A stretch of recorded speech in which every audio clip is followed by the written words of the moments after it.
Hello there. It's time for me and Puppers to talk about some sports. Are you ready, Pup? Are you ready? Because you've been sleeping all day. You should be ready. You ready? She's not ready. She just wants to continue sleeping. That's okay. That's why you're my co-host. It's just for your looks. It's not for your intelligence. That's for sure. Oh, wait, W, baby. At 7 o'clock, we got the Gasparilla Bowl, ladies and gentlemen. We have our second chance for the SEC to go completely defeated in bowl games. That's my personal hope and dream. I'm sure college football fans everywhere, outside of those dummies that are like, oh, the SEC is the best conference, would absolutely love if the SEC lost every single bowl game. We've already got one down, guys. We've got one when Missouri lost to Army last night. Can we get two? I'd really love to keep my hopes still alive. But let's recap UCF's season. They didn't have the best season. I'm just going to say that right off the bat. As a fan of UCF, someone who's thinking about going to UCF, did not have the best football season.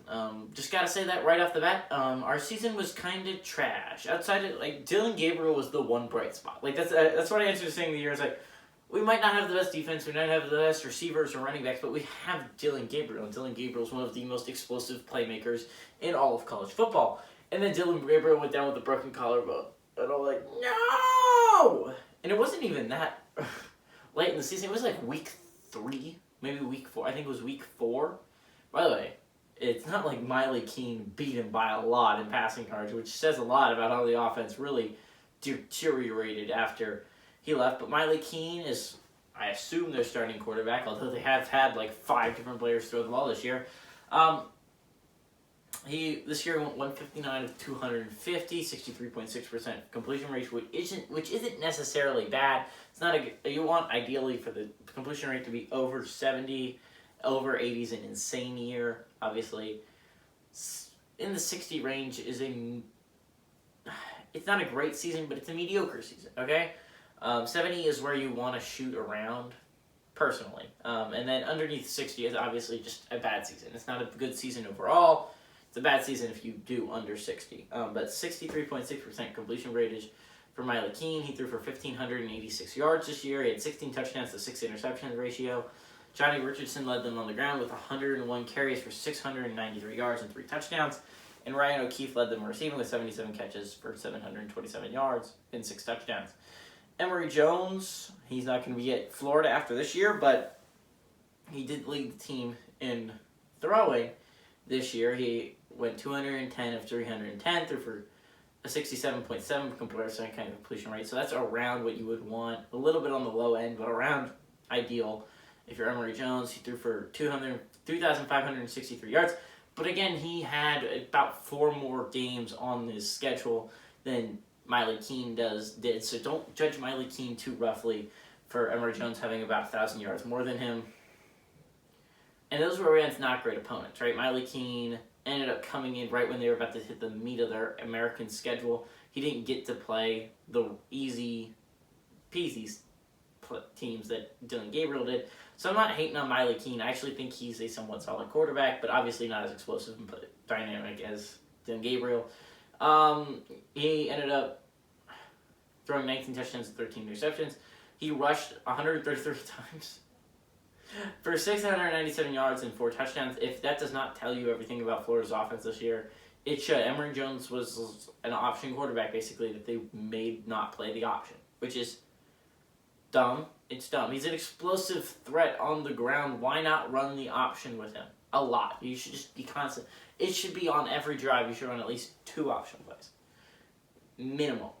It's really confusing to me. Maybe that's just me, though.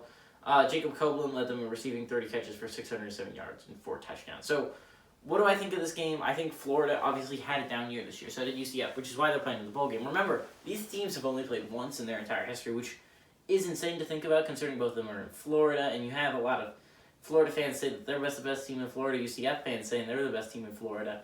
So you would think that they would have had more than one game before, but unfortunately for us, we have only gotten one game, and it was a blowout in Florida's favor.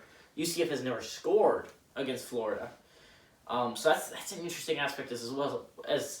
Again, UCF's defense is not the greatest. It's their offense that they really rely on. That's really how they were built for a long time, but Gus Malzahn has kind of changed that. Again, their offense was not great this year, which you would kind of expect under a coach like Gus Malzahn, right? You go from offensive mastermind and Josh Heupel and Scott Frost, and while Scott Frost hasn't really produced at Nebraska, you can see at least he's getting close. And you can go to watch any Tennessee game, and you'll notice as soon as they put in Hendon Hooker, the offense exploded. It's combining Hendon Hooker's talents with Josh Heupel's offensive mind. Josh Heupel really is an offensive. He's a smart guy. He really does call a good offensive game. They're really a more defensive-related team, which is really odd to watch as a UCF fan. But I'm here for it. I really kind of enjoy watching a good UCF defense. It's what allowed them to get a national championship when they went undefeated and played Auburn. I really do like Florida. I like both these teams so much because I might go to Florida, I might go to UCF, so I've been rooting for both of these teams for a while now. Again, these are my college options. I mean, I'm excited for both these teams to play. I kind of do like UCF here. I'm going to take the underdog. I don't think Florida's that explosive on offense. I mean, obviously Emory Jones is an explosive runner, but outside of that, they don't have an elite ground game. Defensively, UCF's pretty solid. And again, Emory Jones isn't going to be too invested in this game because, again, he's transferring out after this game, so what's the point? All right, I guess it's to finish off with his teammates. But still, even then, you're leaving after the season. I don't think you care too much about the program. I don't know. And maybe it's just me. I think UCF is going to have a lot more at stake in this game. Can prove a lot for the American. I think UCF goes out there and makes the SEC 0-2 so far. Let's go.